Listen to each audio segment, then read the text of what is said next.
que é a aspirina ou os anti-inflamatórios não esteroides.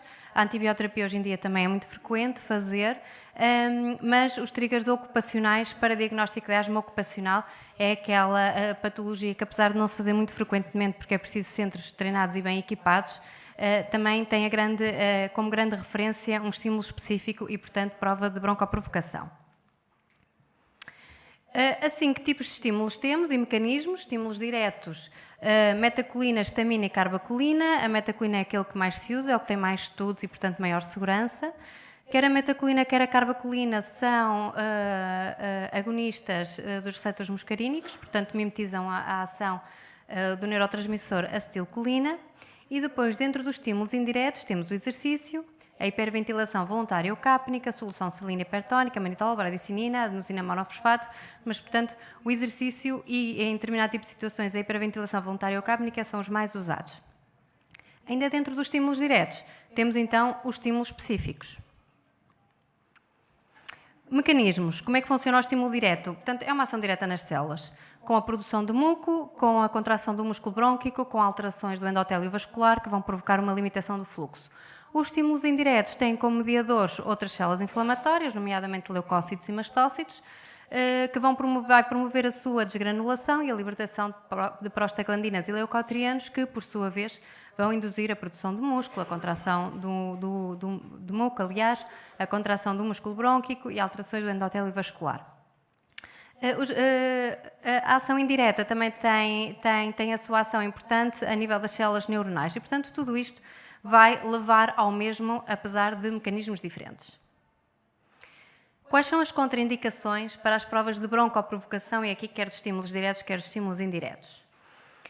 Um FEV1 abaixo de 60% do previsto, ou então, no caso dos adultos, abaixo de 1,5 litro. Na prova de exercício e na prova de hiperventilação voluntária eucápnica, considera-se contraindicação o FEV1 abaixo de 75% do previsto. A qualidade da espirometria é fundamental, isto é transversal para todos os estudos também da espirometria, não é? As manobras têm que ser aceitáveis, tem que haver, portanto, manobras repetidas e reprodutibilidade entre elas. Problemas cardiovasculares, um infarto agudo do miocárdio ou um AVC nos 3 meses prévios, uma hipertensão não controlada, um aneurisma da aorta, uma cirurgia recente ocular ou situações que possam induzir a uma elevação da pressão intracraniana. Há outras contraindicações gerais, nomeadamente a incapacidade do doente de fazer a manobra espirométrica, a incapacidade do doente fazer a prova numa bicicleta, numa passadeira, falta de equilíbrio, alterações da locomoção, etc. Para a realização das provas, é importante fazer primeiro uma avaliação, quer em termos farmacológicos, quer também em termos de exposição. É aconselhado que haja uma evicção a antigénios ambientais, ocupacionais, poluentes ambientais, agentes químicos irritantes, assim como das infecções respiratórias. Está preconizado pelo menos 3 semanas de recuperação e estabilidade o doente deve ter. Para além disso, o fumo do cigarro não é consensual, não há estudos que o definam categoricamente, mas é aconselhável não fumar nas horas prévias ao exame. Em relação aos estímulos diretos, portanto, os mais falados é a metacolina, estamina e carbacolina. Apesar disso, a metacolina, claro que é o mais usado, tem um bom perfil de segurança. Todos são administrados por nebulização. A semivida da metacolina é prolongada, tem uma ação cumulativa. O efeito secundário mais frequente é a tosse. De qualquer das formas, é preciso uma dose muito alta para provocar este efeito secundário. A estamina tem efeitos secundários muito exuberantes e, portanto, daí o seu uso não ser frequentemente aceite. E o teste positivo é considerado quando há uma queda de 20% do FEV1. Concretamente em relação à metacolina, que é, penso eu, usado em todos os laboratórios, portanto, trata-se de um agonista muscarínico não seletivo. A sua principal função é a nível dos receptores M3, portanto, a nível do musculísio das vias aéreas. Tem também a ação a nível dos gânglios e nervos colinérgicos das vias aéreas e nas glândulas submucosas. Tem uma alta sensibilidade, mas baixa especificidade para a asma, ou seja, uma prova positiva não nos faz o diagnóstico de asma. Podemos estar perante um doente com outra patologia, uma fibrose quística, uma DPOC, doentes com rinite alérgica também têm uma positividade grande para a metacolina e, portanto, o valor preditivo positivo para a asma é baixo. O contrário também é verdade, portanto, um valor preditivo negativo para a asma é muito alto. Se uma prova é negativa, muito provavelmente estamos perante um doente que não tem asma. Portanto, concentrações já muito elevadas é que provocam este tipo de reação exuberante, com hipersecreção, alterações da permeabilidade traqueobrônquica. Portanto, são concentrações que nem se usam no nosso dia-a-dia. A tosse, dentro das doses que usamos, pode se manifestar. E as contraindicações específicas, como em tudo, é um bocadinho transversal a todos os outros testes e provas. A gravidez e a amamentação, não é? Nestes grupos não se fazem avaliações, não se fazem estudos. E também é contraindicação específica o uso de medicação inibidora das colinesterases. Portanto, aqui estamos sobretudo a falar dos doentes com miastenia gravis. Qual é a medicação que deve ser evitada antes da realização da prova de metacolina? Portanto, também é um bocadinho, acho eu, do senso comum, que os beta-2 agonistas de curta, longa e ultralonga duração da ação devem ser suspensos, com o seu tempo, obviamente, distribuído pela semivida destas moléculas. Os agonistas, os antimuscarínicos de curta duração da ação e de longa duração da ação também devem ser suspensos. Aqui os de longa duração da ação recomenda-se um período superior a 7 dias e até ao filinoral também. Portanto, aqui para o teste da metacolina, quer antihistamínicos, quer antileucotrienos, quer corticoides inalados, não fazem parte da lista de medicação que deve ser interrompida. Para além disso, advoga-se que o doente não deve beber álcool nas horas prévias, não deve fumar e, apesar de não haver grande evidência, também não deve beber chá, cafeína ou chocolates. Portanto, são recomendações, mas neste caso não há evidências. Em relação ao método da prova de broncoprovocação com metacolina, eu trouxe um método que é preconizado pela ERSA-ATS no documento de 2017. Claro que vocês não têm este protocolo, cada laboratório tem o seu protocolo.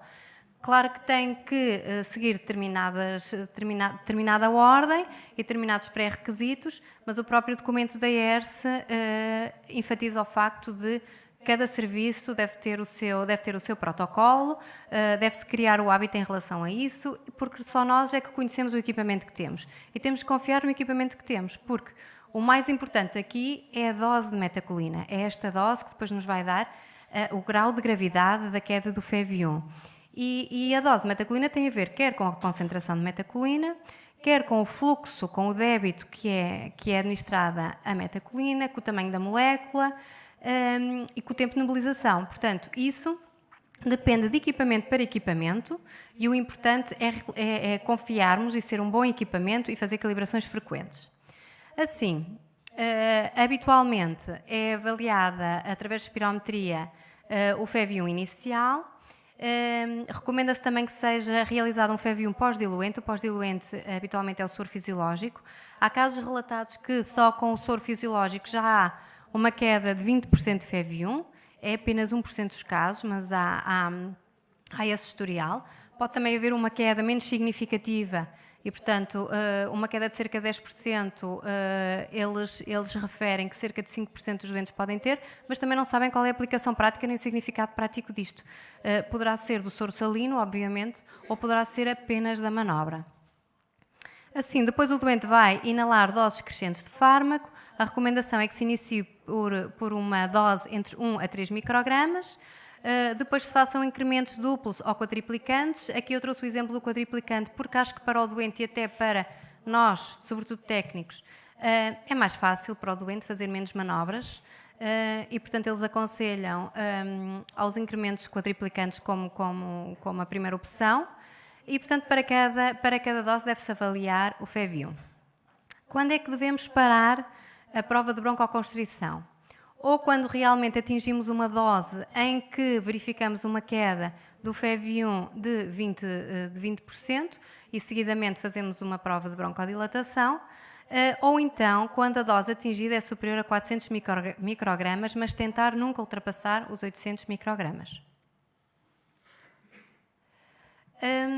O documento que eu vos mostrei era da ERC e da ATS, 2017, portanto, que falam apenas da avaliação do FEV1, mas também há outras medidas que se podem avaliar, quer a resistência específica, quer a condutância, através da pletismografia, ou a resistência à frequência de 5 Hz e a frequência de ressonância por oscilometria de impulso. Houve também necessidade, e no ano 2000, aliás, foi publicado o cutoff, portanto, vários valores. Queria carregar no vermelho. Portanto, foi necessário definir vários cutoffs em relação à dose de metacolina administrada para assim avaliar a gravidade de resposta de hiperreatividade brônquica. Obviamente, quanto mais baixa é a dose a provocar uma queda de FEV1, mais grave é a hiperreatividade brônquica. Isto é um exemplo de uma prova, portanto, nós em cima temos o quadro que avalia o FEV1 e a queda do FEV1, entre outras medidas, e em baixo temos a curva débito-volume que nos dá a informação e, portanto, das várias curvas para nós percebermos quando é que nos aparece a curva obstrutiva. Portanto, nós temos uma avaliação inicial, basal, pós-diluente e depois começamos com as doses de metacolina que vão, obviamente, aumentando. Neste caso, foi à terceira dose de metacolina que houve uma queda significativa do FEV1, portanto, superior a 20%. Podemos ver aqui também esse decréscimo e aqui na curva, a curva a roxo, portanto, a terceira avaliação com a metacolina, já podemos ver, então, aquela característica da concavidade superior e de curva obstrutiva. Em relação aos estímulos indiretos, o exercício é o mais frequentemente usado.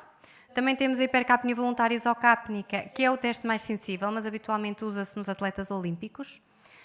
Temos também o soro hipertónico e o manitol. E esta tabela do GINA 2019 sintetiza um bocadinho, quer dentro dos estímulos diretos ou indiretos, a positividade para os exames. Assim, no teste de exercício, enganei-me novamente, assim, no teste de exercício, nos adultos, é considerado positivo uma queda superior a 10% e 200 ml, e nas crianças superior a 12% ou um PEF superior a 15%. Em relação à prova de metacolina, como já falámos anteriormente, uma queda de 20% do FEV1 e na hiperventilação voluntária, isocápnica superior a 15%, assim como no soro hipertónico e com o manitol. Depois, dentro dos estímulos indiretos específicos, claro que a inalação do alergeno é o gold standard. Muitas vezes o teste é negativo, mas isso não pode excluir ou porque usamos o agente errado ou porque usamos doses subirritantes. É importante ser realizado em centros especializados, habituados a fazer, porque exige uma monitorização clínica. Depois depende se a molécula é de alto ou baixo peso molecular. Se for de alto peso molecular, a reação é quase imediata, passado 1 hora após o contacto à broncoconstrição. De qualquer das formas, exige sempre uma monitorização de 24 horas. Se estivermos a falar de moléculas de baixo peso molecular, o efeito pode ser muito retardado, portanto, o doente pode ter que manter a vigilância alguns dias. Neste sentido, obviamente, há risco de complicações graves, nomeadamente a anafilaxia. Os fármacos, então, os mais usados para testar realmente esta reação é a aspirina e outros anti-inflamatórios. E depois temos também alimentos, sobretudo aqueles que têm aditivos sulfitos, também podem provocar algumas reações. Dentro da broncoprovocação, pelo exercício, portanto, é usado para este diagnóstico, não é, da broncoconstrição induzida pelo esforço físico e também é importante na avaliação da sua gravidade. Cerca de 40 a 90% dos asmáticos têm asma induzida pelo exercício também. A prova de metacolina, uma vez positiva, é muito provável que o doente também tenha broncoconstrição resultante do exercício. Cerca de 10% das crianças também o têm, 40% dos doentes com rinite e uma alta percentagem de atletas de alta competição também apresentam esta broncoconstrição induzida pelo exercício. Claro que depois também tudo depende da intensidade do exercício. Exercícios mais intensos, com uma alta taxa ventilatória, são mais propensos a esta broncoconstrição e também ambientes frios e secos, como por exemplo desportos em gelo. A natação é mais pela presença de cloraminas, tricloraminas, a corrida é mais também pelos agentes ambientais que podem obviamente, ajudar essa broncoconstrição e, portanto, há uma panóplia de pessoas conhecidas, de alta competição, reconhecidas e assumidas como sendo portadoras de asma e asma induzida pelo exercício. As indicações para a realização do exame, para além da que anteriormente vos disse, é também importante para avaliar a capacidade de desempenhar funções life-saving. Mais uma vez temos aqui os militares, polícias, bombeiros, que são expostos a um grande esforço físico, também expostos a agentes ambientais, e portanto é importante excluir que realmente não há nenhuma incapacidade durante o seu exercício. Para determinar a eficácia e otimizar doses de medicação para prevenir a crise e avaliar também o efeito da toma dos anti-inflamatórios, nomeadamente sobretudo dos corticoides, mas também dos antileucotrienos. A prova de esforço, portanto, a prova de exercício, é um exame menos sensível, porque muitas vezes o doente não consegue atingir o esforço máximo. Portanto, como eu vos disse, é importantíssimo que logo numa fase inicial se aumente a carga para haver uma alta taxa ventilatória e um esforço físico marcado, e muitos doentes não o conseguem, ou por descondicionamento, ou por limitação musculoesquelética, ou realmente não alcançam esse esforço máximo. É muito específico, pode-se fazer em laboratório em corrida livre. Em corrida livre é sem dúvida o mais asmatiforme, mas nós não conseguimos controlar variável nenhuma, desde a temperatura, desde a umidade, desde a carga que o doente faz, aos alergénios ambientais e, portanto, habitualmente fazemos-lo em laboratório, em passadeira ou em bicicleta. Quais são os mecanismos, então, de atuação destas provas indiretas, nomeadamente a de exercício? Vai haver uma hiperventilação inerente à alta taxa ventilatória. Essa hiperventilação vai fazer com que a nossa via aérea perda umidade para umidificar o ar que entra. Isso vai provocar aumento da osmolaridade brônquica com estimulação da desgranulação dos mastócitos e, portanto, depois toda a cadeia que provoca a broncoconstrição.